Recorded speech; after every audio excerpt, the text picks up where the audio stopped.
Hi again. So we're back for another part, and this time we're going to be looking at the Ratchet machine, and also use the opportunity of talking about the Ratchet machine to just have a second look through how layers work within D2MS and some of the kind of functionality that we can add to how we use layers to get a dynamic performance. So for this tutorial, we're just going to be using this one drum here, which I've got set into kind of a glockenspiel sample. So at the minute that's on input 3, layer 1. It's just a basic machine just advancing through a random series of notes.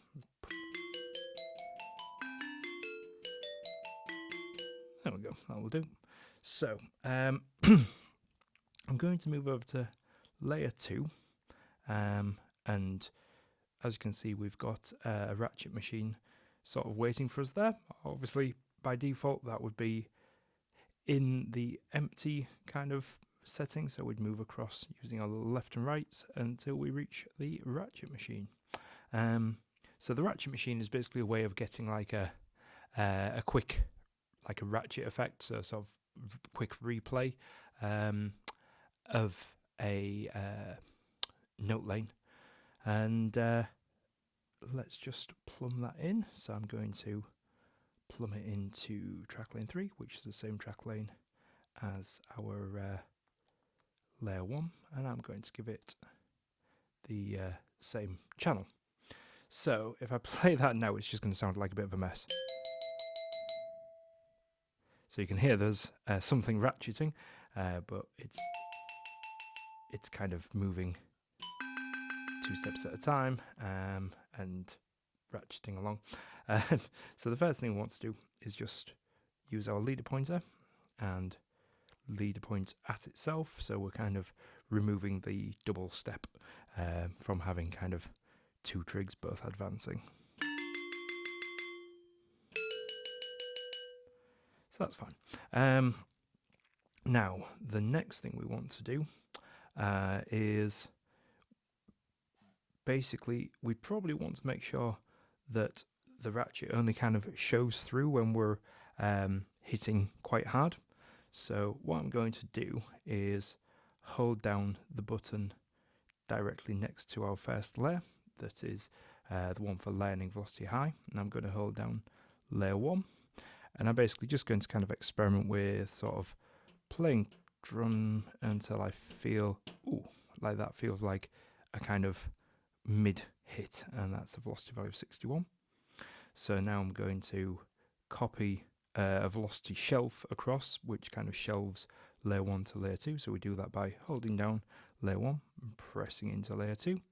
So if I go to layer 2, you can now see that that picks up a velocity value of 62, which is where layer 1 leaves off. So that's nice. So basically we're more or less halfway up the range. So anything under just under half the velocity value is going to just trigger a single note. And then if I play harder,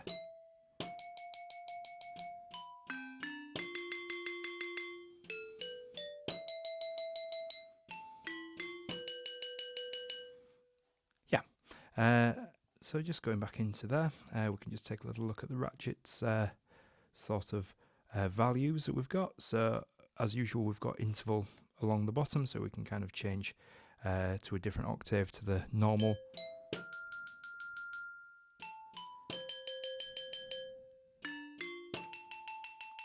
So that's playing higher than there. The next one up is our interval, which is how many times it repeats. So if I just do that down to 4, or all the way up to 32, which might be slightly overkill. I'm just going to bring that to 8. That seems reasonable. And up at the top there, we've got the division, which, to be fair, on this, creatively would normally be quite fast. So I'm going to increase that to 30-second notes.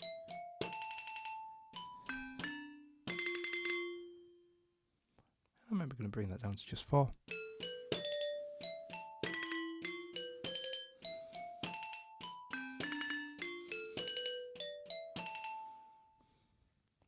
And just like in the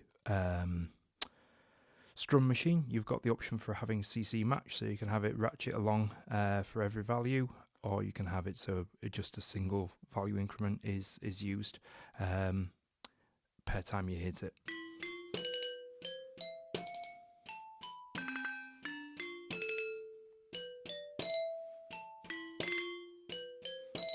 Actually, 64ths works quite well. If I just increase that to 8.